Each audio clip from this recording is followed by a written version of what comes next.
नमस्कार, आप देख रहे हैं न्यूज़ CG24।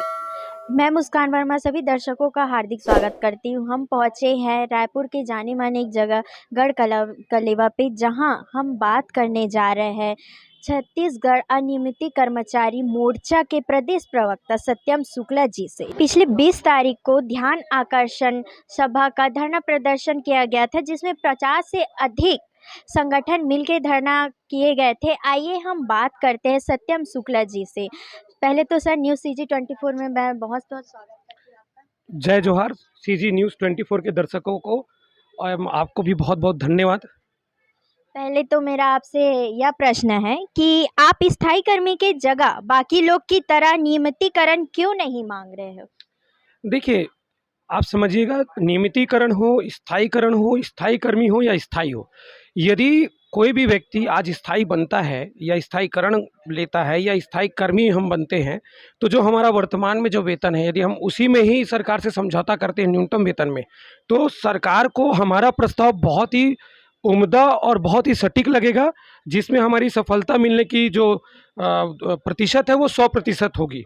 इसके अलावा जब हम स्थायी कर्मी बनते हैं तो इसका मतलब ये नहीं है कि जो मेरा वर्तमान में 10,870 का वेतन है उसमें 70 रुपये कम हो जाएंगे, बल्कि समय के अनुसार जैसे नियमित कर्मचारियों का वेतन बढ़ता है, साल दर साल मेरा वेतन बढ़ते जाएगा। मेरे परिवार को मेरे यदि ईश्वर न करे कुछ होता है तो उनको अनुकंपा की पात्रता होगी। अब चूंकि छत्तीसगढ़ राज्य में OPS लागू हो गया है, तो पेंशन की भी पात्रता मेरे और मेरी जीवन संगिनी को भी इसका लाभ मिलेगा। तो स्थायी कर्मी बनने से मुझे कहीं पर भी ये नहीं लगता कि मेरा कोई नुकसान है या हानि है। इसीलिए मैं न्यूनतम जो मांग है सरकार के समक्ष स्थायी कर्मी का रखता हूं। और रही बात नियमितीकरण का, तो मुझे ये लगता है कि जो 2 लाख शिक्षक थे, नियमितीकरण उनका भी नहीं हुआ, क्योंकि उनको भी एक अलग व्यवस्था से LB वगैरह कह करके विभाग में मर्ज किया गया। नियमित शिक्षकों की अभी 14,000 की भर्ती अलग से हुई, 10,000 की सरकार ने प्रस्तावित की, आत्मानंद में संविदा शिक्षक रखे गए। तो ये 3 प्रकार का उदाहरण इसलिए दे रहा हूँ कि लोग हर प्रकार के तरीके से नौकरियां करते हैं, और हमको वही मांग करनी चाहिए जो सरकार संवैधानिक रूप से, कानूनी रूप से और बजट के दृष्टिकोण से हमारे लिए पूर्ति कर सके। दूसरा क्वेश्चन मेरा यह है आपसे कि आप सरकार की तरफ उग्र आंदोलन, घेराव या फिर अनिश्चितकालीन आंदोलन, सरकार के खिलाफ जो कोसने वाली चीज़ है, उग्र बातें, ऐसा क्यों नहीं करते? हमन 5 लाख छत्तीसगढ़िया कर्मचारी हैं, तो हमन यही छत्तीसगढ़िया माटी के संतान हैं। हमारे परिवार के अगर प्रति व्यक्ति 5 जन जोड़थन तो हमन 25 लाख के परिवार के सदस्य होथन, और हमन यही छत्तीसगढ़ माटी में जन्मे हन। यहाँ के जतका जनता है, 2-2.5 करोड़ जनता है, जिन मन ला विभिन्न विभाग में जहाँ काम पड़ते, ओकर मन के जरूरत के काम होते। अगर हमन जिन कार्य के दिवस है तेमा अगर हमन धरना रैली करबो तो आखिर कौन ला पीड़ा होही? हमरे परिवार, हमरे समाज और हमरे छत्तीसगढ़ राज्य के जनता ला समस्या थे। यही कारण है कि हमन ओखर मन के सेती सीधा जो हमारा जो भी बैठका के कार्यक्रम हुई जून 2023 तक 4 कार्यक्रम वो अवकाश दिवस में रही, ताकि जनता मन ला कोई भी नुकसान हानि मत हो, ओकर मन के कोई कार्य बाधित मत हो। काबर कि हर एक जनता के छोटे छोटे काम रहते और बहुत महत्वपूर्ण काम होते, तो हमन वैसन काखरो भी बदुआ लेके अपन मांग ला नहीं पूरा मांग सकन।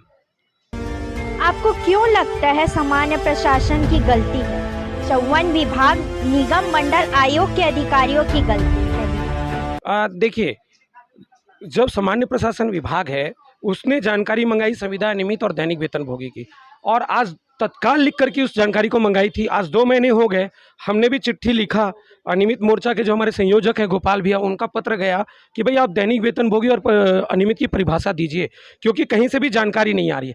अधिकारी इसलिए गलत नहीं है क्योंकि किसी भी विभाग में उनको ये नहीं है पता कि ये दैनिक वेतनभोगी हैं कि नहीं, क्योंकि उनको कोई स्पष्ट लिखित में नहीं है।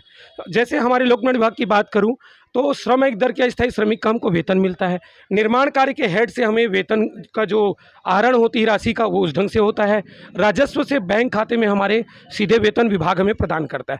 चाहे हम कंट्राक्टर का काम करें या हमारे साथी माली का काम करें, चाहे मैं बाबू का काम करूं, चाहे हमारे साथी जो है प्लम्बर का काम करें, इस विभाग में सभी को जो है श्रमिक दर का स्थायी श्रमिक माना गया है।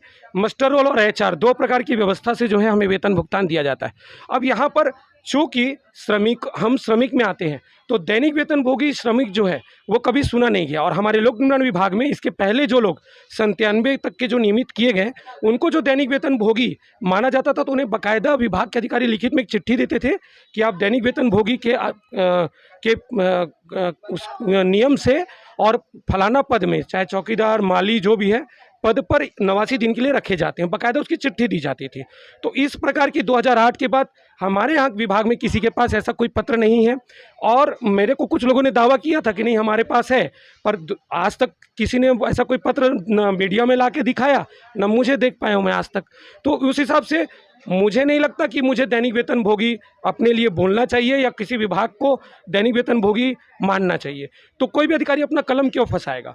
हमारे अधिकारी बहुत ही संवेदनशील, समझदार हैं, इतने बड़े इंजीनियर हैं, तो मुझे नहीं लगता कि उनको मेरे जैसे छोटे व्यक्ति की जानकारी भेजने में कोई पीड़ा होगी। सामान्य प्रशासन विभाग यदि ये कह देता है कि श्रम आयुक्त दर के अस्थायी श्रमिक समस्त 54 विभाग के, उनकी जानकारी भेज दीजिए, या कलेक्टर दर के अस्थायी श्रमिकों की, तो मैं निश्चित रूप से मतलब मैं पूरे आत्मविश्वास से कह सकता हूं कि पूरे 54 विभाग और निगम मंडल आयोग से जो हमारी संख्या है 25-26 हज़ार की, उन सबों की जानकारी वहां पहुंच जाएगी। पर चूंकि हमारे अधिकारी के हाथ में कुछ नहीं है, वो शासन का हिस्सा है। लोक निर्माण विभाग के सचिव या सामान्य प्रशासन विभाग उन्हें निर्देशित करेगा, या लोक निर्माण मंत्री जी वो निर्देशित करेंगे, तभी वो हम लोगों की जानकारी उस तरीके से भेज सकते हैं। वो अपने मन से हमें, मान लो कि मैथ्स की गणित से दैनिक वेतनभोगी समझ करके नहीं भेज सकते हमारी जानकारी। आप क्यों चाहते हैं सबकी जानकारी सामान्य प्रशासन के पास जाए?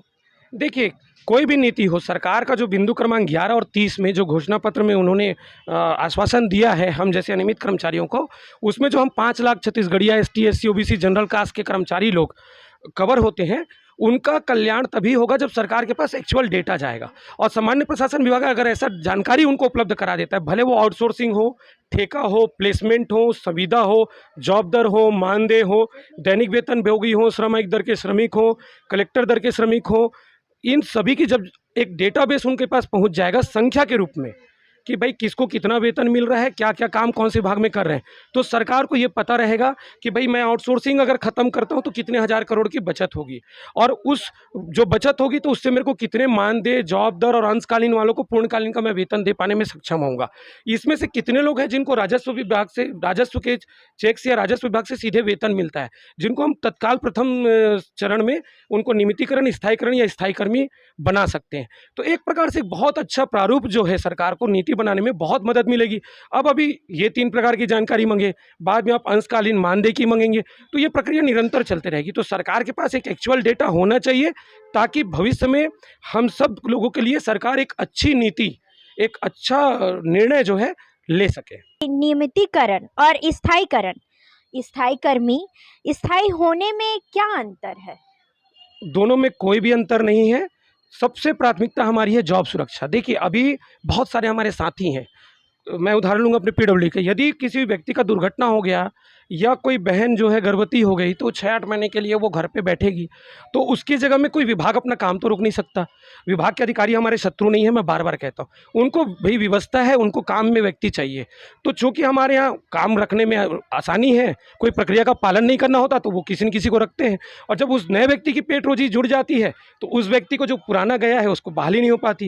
यानी आप सोचिए, यदि मैं स्थायी कर्मी या स्थायीकरण की बात करता हूं तो उसको एक सुरक्षा मिल जाएगी, उसकी नौकरी की सुरक्षा मिलेगी। इसके अलावा यदि स्थायी कर्मी की मांग 2016 में जो उस समय के कर्मचारी संगठन थे वो कर दिए होते, तो आज हमारे ही विभाग के सहित 54 विभाग और निगम मंडल आयोग में जो जितने हमारे अनियमित भाई बहन हैं जिनका देहांत हो चुका है कोविड के काल में, आज उनके परिवार सड़क पे आ गए हैं। कुछ परिवार ऐसे भी हैं, मैं बताना चाहूँगा, जो 10-12 हज़ार में पूरा अपना परिवार पालते हैं, और उनके घर में कोई ऐसा नहीं है कि जो दूसरा काम करता हो और उसी वेतन से उनका जीवन चलता है। यदि उसको कुछ हो गया तो उसके परिवार को कौन देखने वाला है?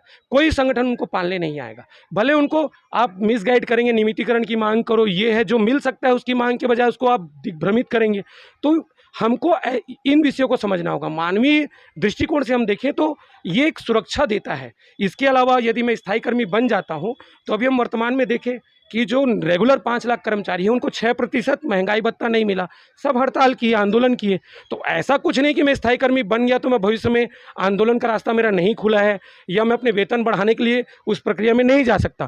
पहले मेरे परिवार को, मुझे और मेरे से जो कम राशि का वेतन पाते हैं उनको एक सुरक्षा तो मिले, और जब उसको सुरक्षा मिल जाएगा तो ये तय है कि मतलब सबके लिए बहुत अच्छा होगा।